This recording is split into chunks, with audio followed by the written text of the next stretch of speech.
There's a house in a terraced street in Ponders End, North London, where the events of the past 2 months have baffled all who've heard about them and scared the life out of those who've been directly involved. This is the home of Mrs. Peggy Hodgson and her family. At the moment, the children are being looked after by relatives because Mrs. Hodgson is ill in bed. The sequence of bizarre happenings which unfolded round these children and their mother in September have made the walls of the house rattle with the impact of flying objects and the sound of mysterious knockings. Soon a second family was drawn into the action, the next-door neighbours, Peggy and Vic Nottingham. We'd been sitting listening to the knocking, and the woman next door, she called me in. We couldn't make out what it was. I heard the knocking as I walked in the front door, but I went all over the house, checked it, checked the walls, checked everything. Just couldn't make out what it was. So in the end, I thought to myself, well, there's only one thing. I'll call the police. One of the 2 police officers sent to investigate made the following remarkable statement about what they heard and saw in this living room. There were 4 distinct taps on the wall, and then silence. About 2 minutes later, I heard more tapping from a different wall. The other police constable checked the walls, attic, and pipes, but could find nothing to explain the knocking. The eldest son of the family pointed to a chair next to the sofa. I then saw the chair slide across the floor.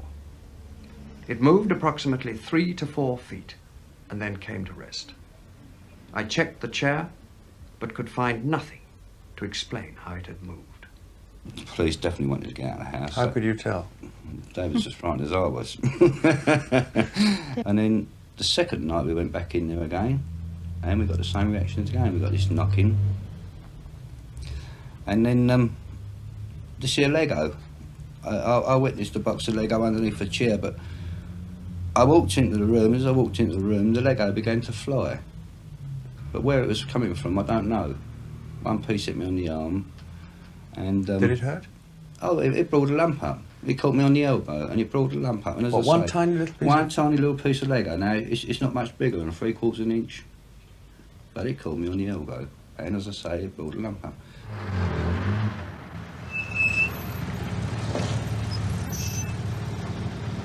In the absence of a law against chairs that move on their own, the police were powerless to act. So the neighbours called in the man from the Society for Psychical Research. Maurice Grosse is an inventor who devotes his leisure to investigating the supernatural. Since coming on the case, he's made several recordings of what he says are unique examples of a poltergeist in action. Tapes can, of course, be faked, but in this one, recorded in a bedroom after the family had gone to bed, the reactions of the Hodgson children to some very strange occurrences seem totally genuine.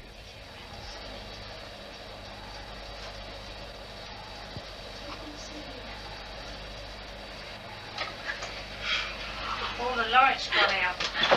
Oh!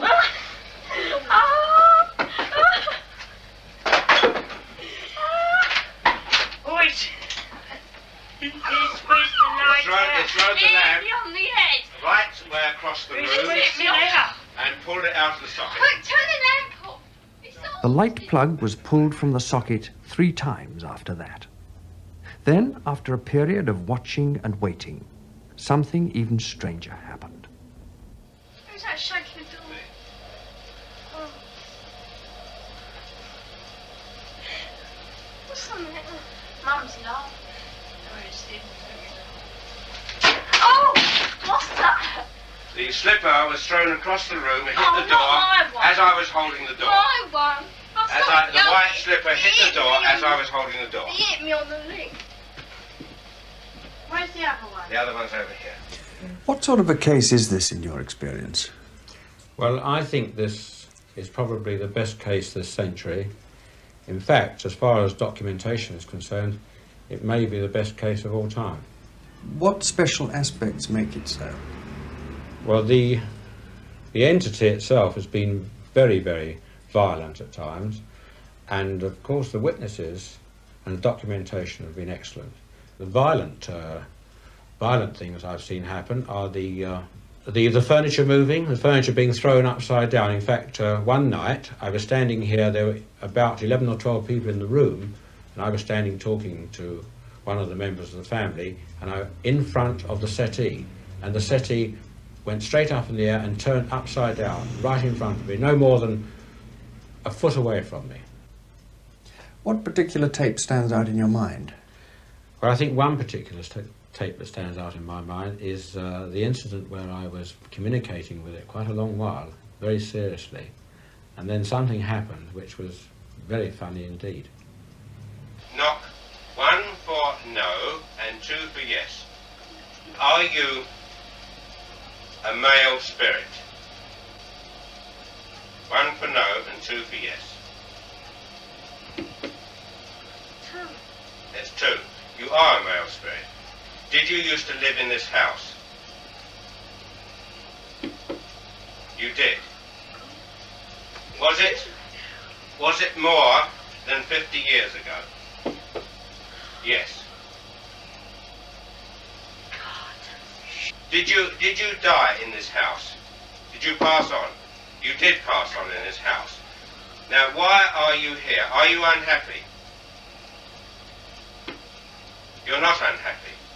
But why are you here? Is it because you want to give us a special message? No. You don't want to give us a special message. Are you having a game with me? Oh, right. Oh, crumbs. As I asked the question, are you having a game with me? It threw the cardboard box and the pillow right in my face. Well, thank you very much. That was a very good answer. And we was all just standing in the kitchen, all of us together. And then all of a sudden a pool of water come from nowhere in the middle of the floor in the kitchen. And then we heard the toilet chain pull. And there was no one at all out in the toilet. We was all in the kitchen. And the door opened in the toilet. Then the chain went. And as we walked out there, the toilet brush came from the thing what it was in, the container. And the brush just come up and settled on top of the toilet. Just like that, as if someone had just got in there, pulled the chain and then took the brush up and to wash the toilet. And the doors, well, and then the bathroom door opens and the kitchen table has just tipped up. And there's Janet, one of the girls, she's been just sitting on the chair and she's been thrown completely across the room. There's a child's chair, I bet it weighs about 10 pounds, padded one with metal legs.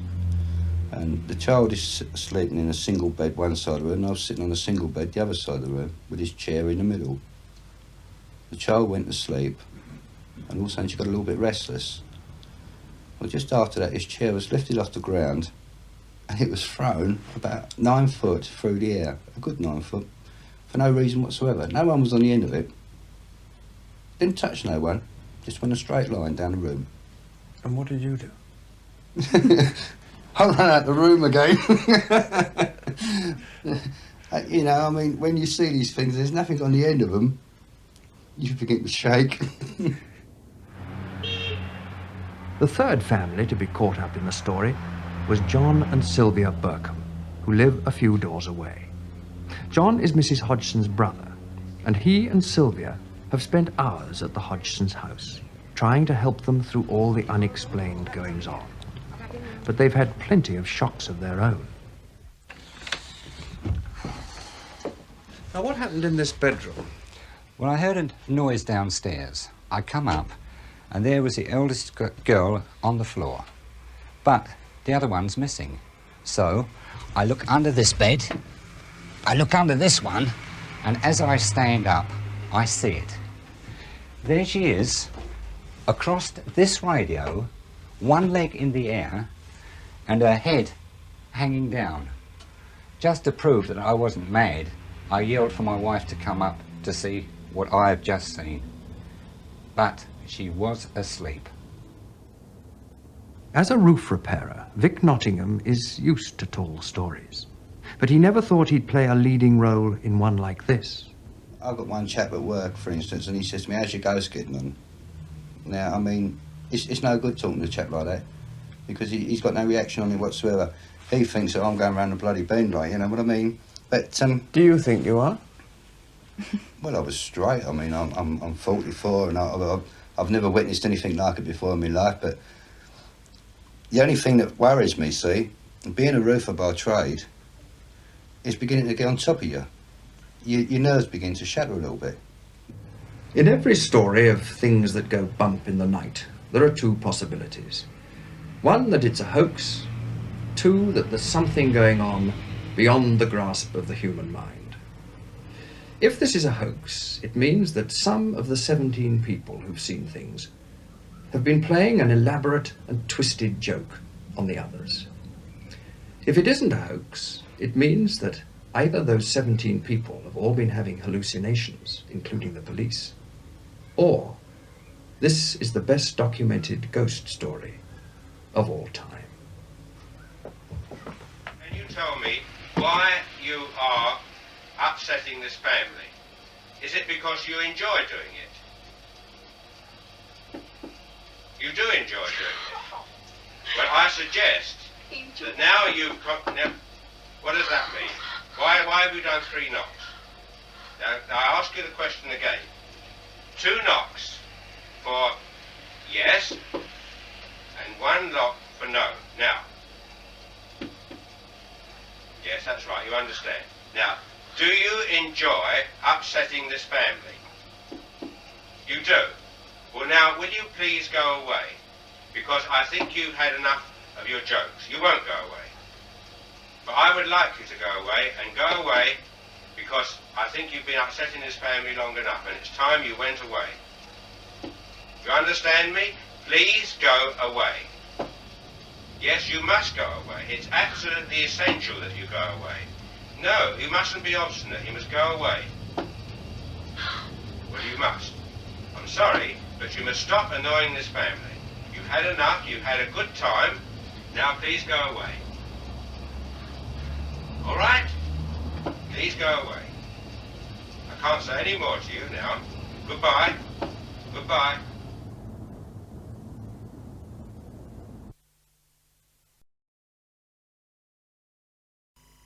These teenage sisters believe they're haunted by a poltergeist. I was going to ask the same question as I asked earlier.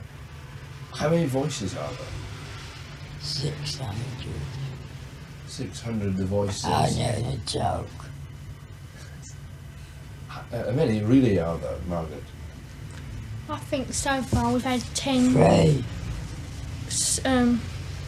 sensible voices, but the rest of the names are absolute rubbish.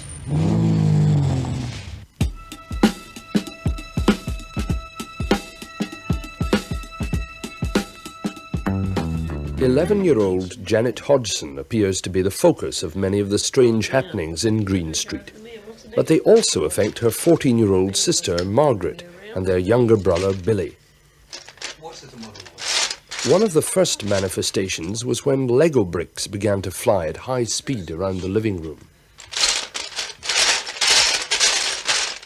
How does it feel to be haunted by a poltergeist? It's not haunted.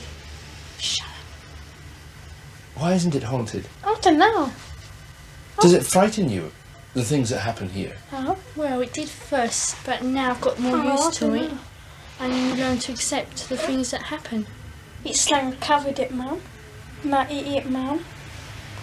Slung a bookshelf at Margaret. Have you tried telling it to go away? Yes, Yeah, many no times. answer, nothing. And what does it reply? No, it won't. It's staying another 6-7 years. The local police could find no explanation for the knocking either. They were even more baffled when 2 of their beat constables reported seeing an armchair levitate across the Hodgsons' living room. It came off the floor, or maybe a ½ inch, I should say, and I saw it slide off to the right, about 3.5 to 4 feet before it came to rest. I checked to see whether or not it could possibly have slid along the floor. I placed a marble on the floor to see whether or not the marble would go in the same direction as the chair did, and it didn't roll at all. I checked for wires under the cushion of the chair, and I could find no explanation at all.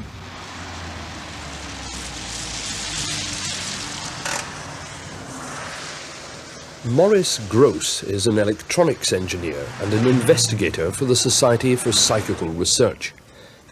Over here was Janet, and over here, in this bed here, was Margaret. It was in the same bedroom a month later, with all the family present, that Maurice Grosse first challenged the poltergeist to talk. And this was actually the result.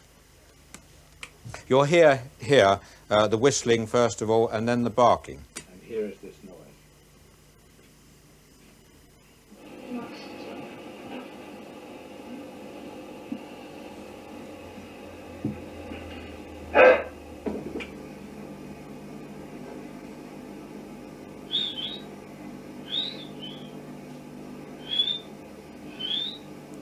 The barking here is quite extraordinary, actually.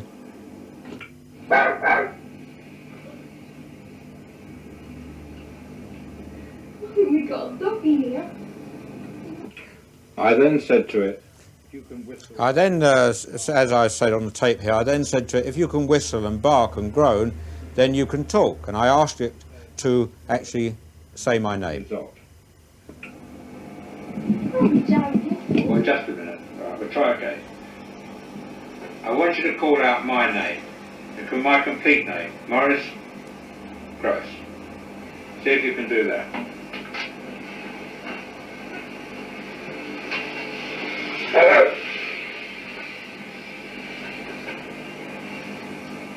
Hello.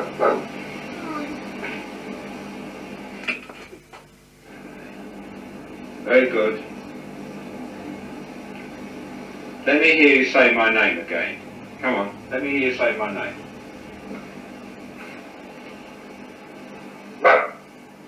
Come on, my name's Maurice. Let me hear you say it. Maurice. Now that was the first time we heard the voice, and since then we've been hearing it again and again, and it's been getting louder and louder. What about the voices? When did the voices start? December the 12th. December the 12th? Yes. And how did they start?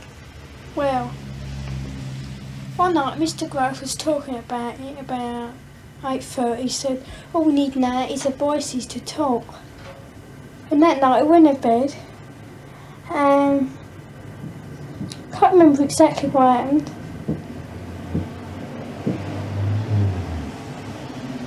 And what's that knocking? yeah, Can hear it now. I was doing that yesterday morning, and Peggy was on her own, so she come in to us, because it wasn't her. She come in. We sat together and we heard it, and I counted down my knocks, and there was 14 altogether, and it's doing it again now. That was 3 knocks just now. Yes, it goes in 3s and 2s. how we first got contacted, this was when Mr. Grosse said, if there's anyone there, knock twice for yes, and if not, 1 for no. I wonder if we did that now, whether it would answer. Is anybody there?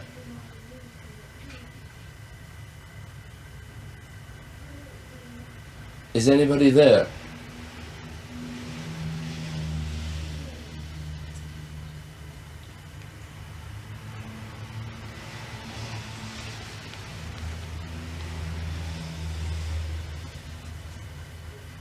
Nothing. No. It doesn't always do it to order. No, it doesn't. It goes in spasms. Like we're talking now. It may not now, after you've said that, but it won't do it when you want it to, straight away. No. What about the voices? They sometimes say things and make answers. Is that the voice now? Yeah. Is anybody there? How many voices are there? No. Dirty Dick, Andrew Garner, and Stuart Thurton. Dirty Dick, Andrew Gardner, and Stuart Thurton. Oh, has he ever spelt that for you? No. Mr. Grosse asked him, but something distracted Mr. Grosse last night when he asked. That was some time ago. And Sorry, what do you go on. think these are? Are they people or are they just voices? Could be spirits, oh, I don't know. I believe it's a Ghosts form or of a something. spirit speaking for us somehow. No. We don't get this at school, these voices are. Because I believe when we're all separate, it's not so strong. Just when you come near each other? Yeah, like here, or our aunts, we were up there together, or in Peggy's next door. And Janet's, your voice is stronger, isn't it? It seems to be the strongest. Yeah. When you hear the voice and it comes out, where does it come from? Here, your throat. No. Where do you feel it comes Back from? of the neck. Back of the neck. And so it must be as if it's somebody else speaking then, when you hear Yeah, it. behind us. And do you get the feeling when you hear the voice that there is a person there? Yes. Yeah.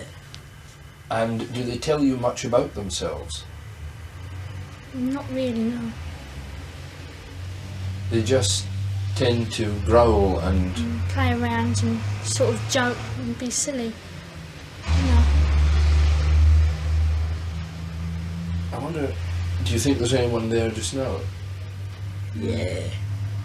I do. Who's that? What? Who's that, Janet? Pardon? Stuart Certain. Stuart Certain, and he's one of the voices. Yeah. Why do you think he comes and speaks through you? To annoy us. Does he ever say anything nice? Well. Don't know really. Shall we Says- try and speak to him? No. We'll see if he'll speak to us. Yeah. Is anybody there?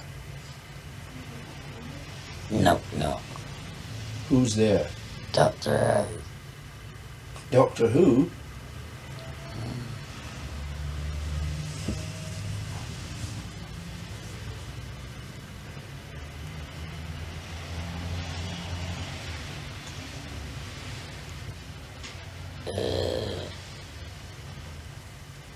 Goose chasers here. Mr. Grosse, a lot of people, hearing these voices produced by the children, will simply say that they are very good ventriloquists and that this is all a hoax. How would you react to that? Certainly not. They're certainly not very good ventriloquists. We have had tests on them to see whether they can ventriloquise. They can't.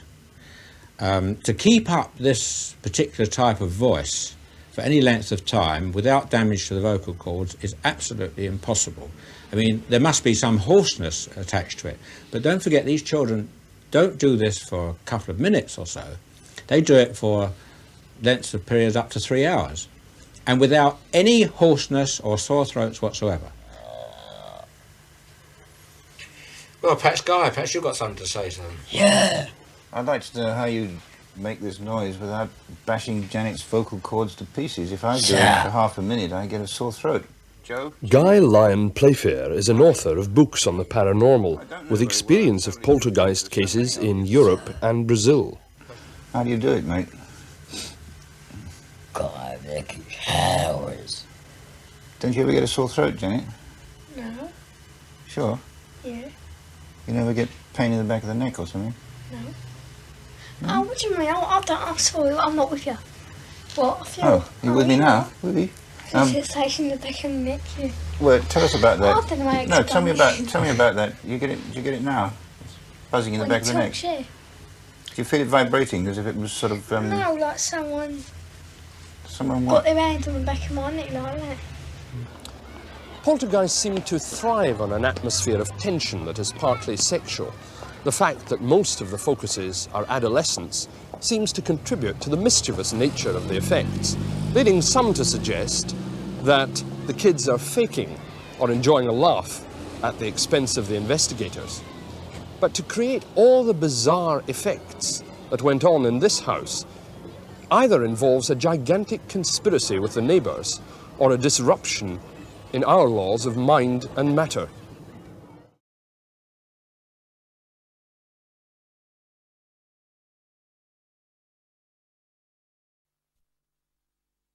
I'm invisible.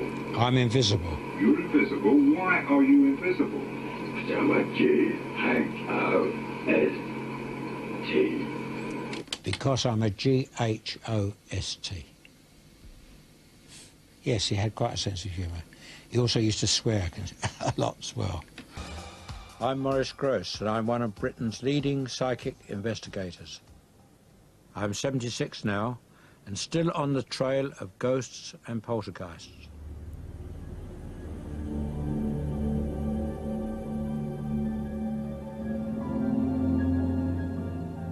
In 1977, I led a team which investigated what is now regarded as the world's most famous poltergeist case, the Enfield Poltergeist. It became world headlines at the time, mainly because of the strange, gruff voice that came from a girl called Janet.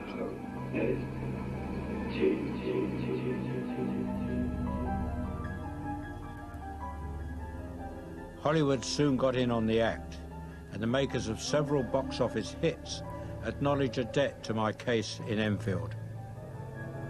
I've never been able to forget that voice. He called himself many names, but mostly Bill or Fred. I still listen to the 180 hours of tapes I recorded during the investigation. Bow, bow, bow, the pub check is down the street. Merrily, merrily, merrily, merrily, lovely pub to trade. Now now. This voice is coming from an 11-year-old girl. Well, perhaps, Guy, perhaps you've got something to say to them. Yeah.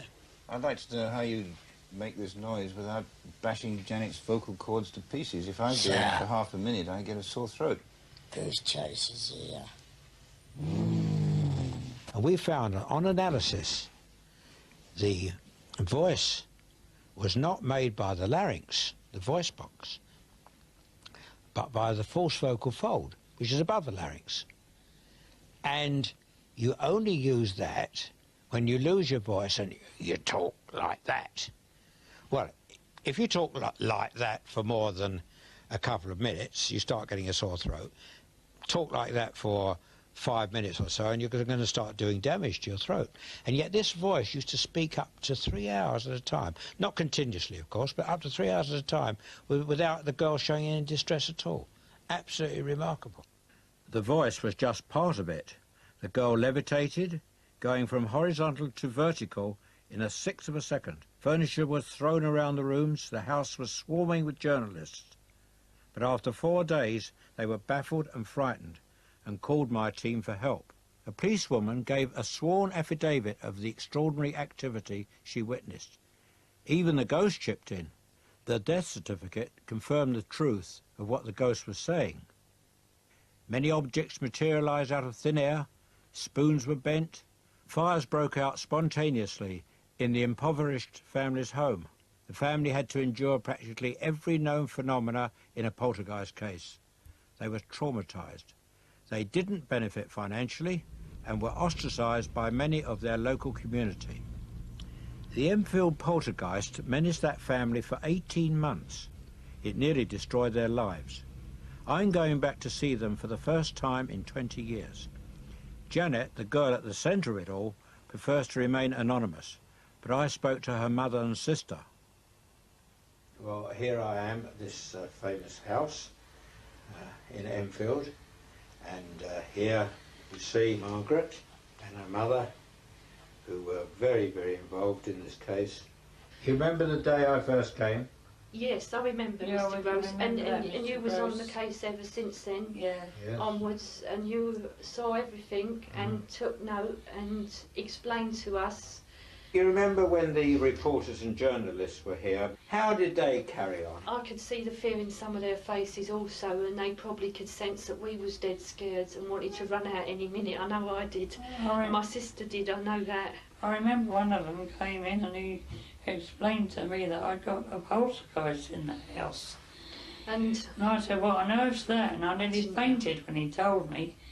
I didn't even know what it was. In fact, I don't think any of us did. And we couldn't even say the word poltergeist until Mr. Grosse from Psychical Research explained how to say poltergeist. That's me. and also what it actually meant in, was it German?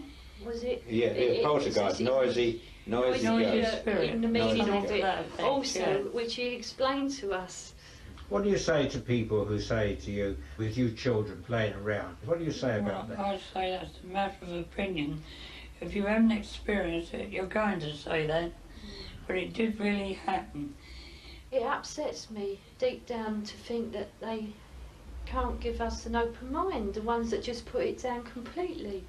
But all I can say to them is I wish they can experience the same thing as what we went through. They certainly wouldn't say it was false or fake or it was child playing or anything of that kind. The welfare of people at the centre of poltergeist activity is very important. I believe that most poltergeist activity is actually caused by very high levels of stress. Occasionally you get paranormal entities interacting with this. And this is what I think happened at Enfield. I haven't spent all my years searching for the paranormal. Like everybody else, I had a normal life to lead. When I left school, I was a commercial artist. I did 2 years apprenticeship. You can see on the pictures on the wall, well, actually they are my pictures that I have done. I turned into quite a good commercial artist, in fact. But then the war was looming, and I joined the Royal Artillery, super heavy guns. We had to make a hasty retreat back to Dunkirk, with of course thousands of other troops. And we were bombed and blitzed to hell there. It really was rough going. I suppose I was one of the reasonably lucky ones. I got off on a destroyer. I met Betty at a tea dance in Marble Arch. Always very taken with her right from the word go. And it was on a Sunday, and I met her on the Sunday, proposed to her on the Thursday, and in 10 weeks we were married. Because everybody said at the time, oh, these war marriages, it would never last, it would never last. Well, I don't know, perhaps it won't. I mean, it's only 51 years now, so I suppose I think I can say it lasts. We've had a good life.